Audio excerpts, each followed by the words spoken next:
Hello everyone, my name is Relax and Panic, and this is another reaction to My Hero Academia. It is season 3 episode 16, and you know what to do as always. To see the reaction itself, go down into my descriptions, follow the link, replace the circumflex dot parts with real dots, and enjoy the full reaction. Once you've done, come back here and hear out my thoughts about this episode. So, see you soon. For those that came back, welcome back. Now, there was a great one, can't deny that. There was so much in this episode, so many new quirks, characters, and, well, different tactics. And a little bit of a mystery, which I already started discussing. So, let's go through it, right? First thing I realized is, and I might be wrong here, that the intros seem different to me. So, I'm not sure why, but there were some like minor changes, I would say. Like they had the scenes in already, but they just extended, like as I would say, Bishop, Mr. Bison, sorry, I still call him that way, doing something with his hand, waving, and then wind appeared, which we now know due to the episode is at least a part of his quirk. So I'm pretty sure that wasn't in there before, and similar stuff like that. So we've seen a bit more of some characters and what they did. We had the moment when everyone ran into the arena, and Midoriya did not, or at least not so fast, and then was pushed by a hand, which very much looked like the hand of All Might, which doesn't have to mean this is a scene that really exists, but it is very fitting because All Might tries to push him forward, to do more, to grow additionally with his powers. We had a bit of recap, which I'm not sure if it was necessary, but we now had the two different schools who are interacting with UA completely different, and that's interesting to me. So we have the group around this, let's call him Nice Looky, yeah, the one that's there's already 3 of his members. I'm searching, there he is. And his group attacks really as a group, which is, I guess, clever and fitting, and their quirks are very much working with each other, which is nice.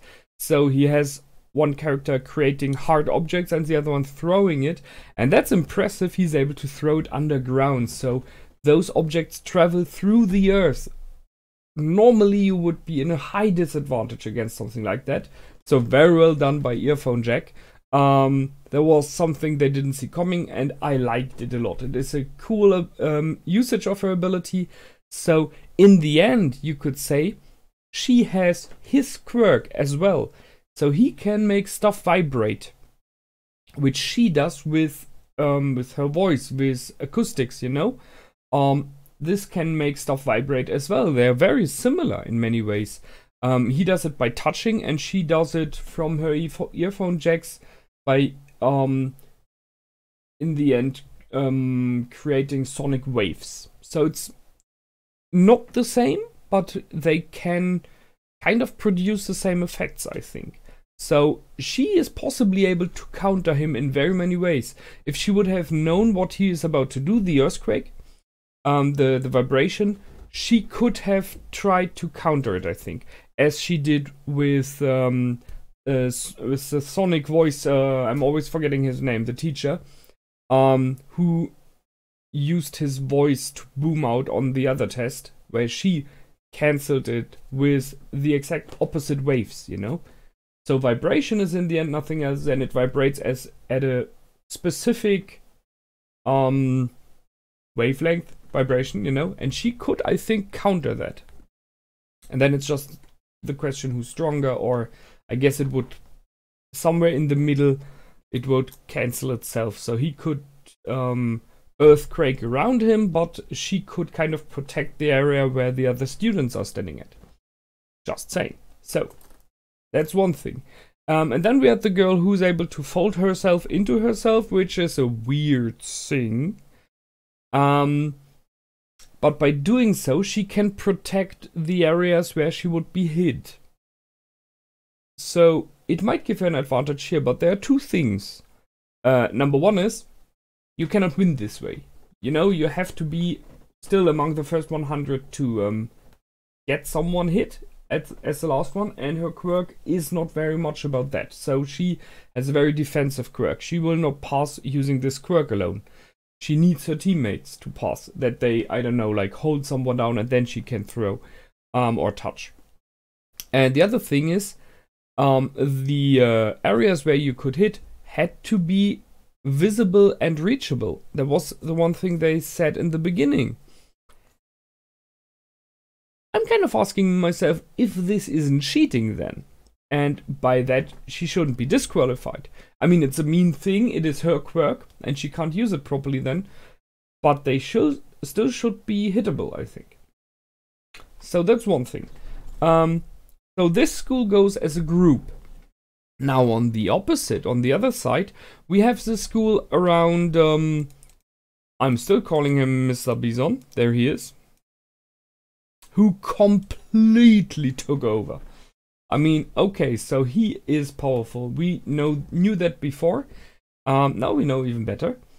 I'm only guessing that by his costume, the holes in his costume are possibly made for pulling in air or pushing out air, so that he can use it like an air gun, a soft air effect, that he pushes enemy away, or he can put, like as example, those balls in and shoot them out using the wind, and he can compress and control wind, I would say, which he used very, very effectively to draw out all the balls. I ask myself, however, how he can make sure it's just the balls and not like other equipment or even the people or stuff lying around. He's somehow able to control what is influenced by his wind, which makes it even stronger. So he could possibly say like everything, but he can say just those balls. So I guess if he has this specification ability, he could possibly pull out persons from a group, which as a hero is a cool thing. So say you have someone who's abducting someone, and you are there and you just, by wind force, pull out the one that is abducted or the enemy, doesn't matter in the end, out of the crowd, and thus the danger is gone, and then you can throw him away or whatever. But he needs to have this specification, which I guess he has by this ability now. And then he was able to, he just threw in all the balls, and thus he took out 120 people.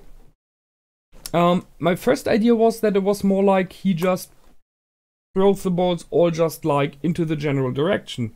But then he wouldn't have had 120 takeouts, which means 360 hits.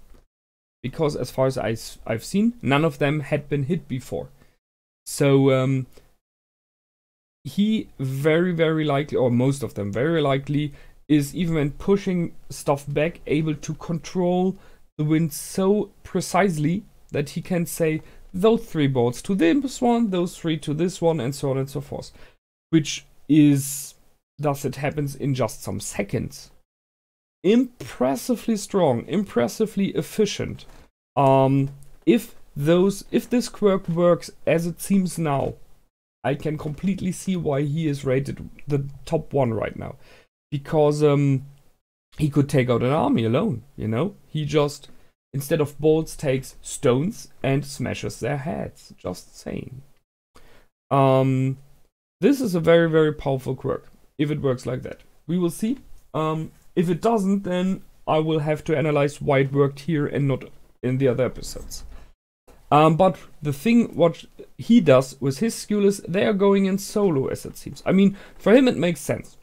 We've seen why should he wait? He takes out 1 guy or 100 and it's through to the next round. However, his teammates are on their own now, and they possibly could have used his help. I mean, it's a bit of the question how it is rated. What if they would have thrown their balls, and he, with his wind force, just made sure that they hit the targets? He could have made sure all of his team gets through. Unless the teacher realizes this and say, no, it's your hit. Don't know. But no, they go alone. We have not seen much of the others of his team, except for one person. And you all know where I'm going for. So there she is. So, her ability is to blink in and out, which means she's able to, well, she's not getting invisible. It's more like that you don't watch her in the moment. She distracts you, and she does it with her quirk. That's what she says.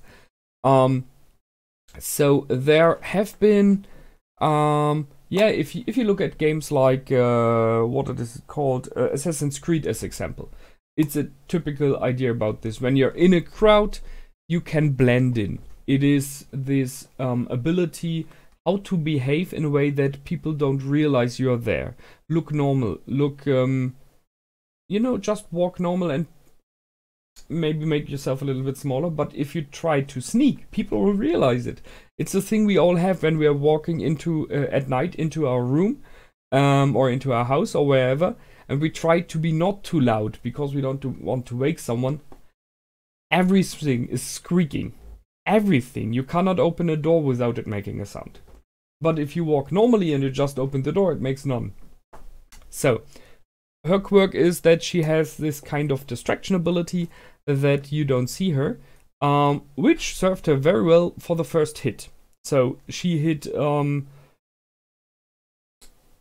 little hero Deku already once. So, he is in one, he has only 2 more spots left.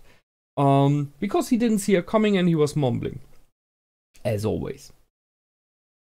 But, and now here's the interesting thing. If that is her ability, we have seen her, she behaves strange, that's one thing, but then we have seen that she is the person that acted to be Yuraka. And, I mean, it is her, right? There's no question. So she's able to do that, and she's able to mold herself into another person. Very, very precisely, even taking over the voice, and in many, not all, but many ways the behavior. She didn't use her ability though, which I think I know why. So I still think it is Toga. If she takes over the abilities of persons when draining the blood, let's say it's Toga, she would have had the ability of Yuraka as well. But you're not as trained with the ability as a person that uses it. And at the moment when it was taken, Yuraka hasn't trained to, you know, gravitate herself, to levitate herself. She did that later on, as we have seen when Deku talked about it.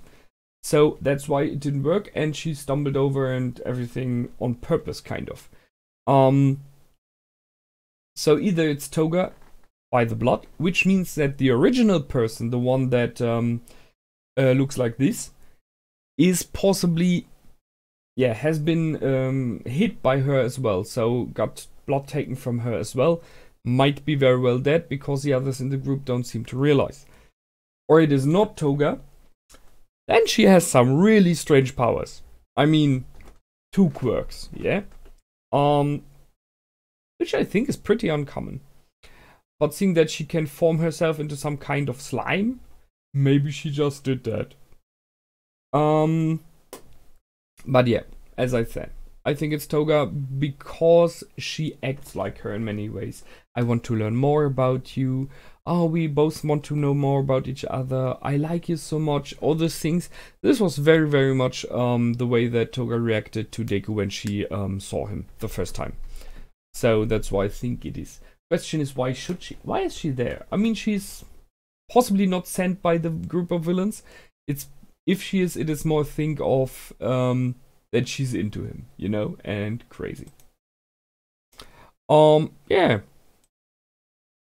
I really like the fact that they're helping each other out, and you can see each and every one of them has their very own abilities. So, if it is an acid veil, as example, there was a great one. And by the way, she saved Mineta. Just saying, yeah? Okay, so maybe he should step down a bit. And in the end we have Todoroki. So, yeah, well, it's a strange group here. I guess it's another school, but they are weird. Right now we only see one of them being really efficient, but that's an impressive quirk. Enlarging things, you can use this for a lot of stuff, you know. If he can combine it with other people, it could be really awesome. Right now it is like he's carrying his team, but I guess we will see more of his teammates in the next episode. So we will possibly have a fight Todoroki against those 10 rainbow people here, whatever they are. Everyone has a different color. But I guess they are still underestimating him. So I think he will make a win, but I still agree that it was not clever to go alone. Even with his quirk having problems in close quarters and together with others, he should be efficient and good enough to control it, to work with others, creating shields of ice and whatever. Right now, well, what if he would be swamped by even more than just those 10? You do never know. And I'm waiting for Kachan to see what he's up to. So, that was interesting. I will look forward to see if Deku keeps his promise to not use one for all at 100%. So he wants to calm and he wants to keep it back until his body has healed, which makes sense. And we can once again see that the equipment they got is very good from Hasume. So more to come. Always in for it. So that's it from me this time. I hope you liked it, and as always, please feel free to comment, like, and subscribe, and I will see you the next weekend. Until then, my name is Relax and Panic, goodbye, and out.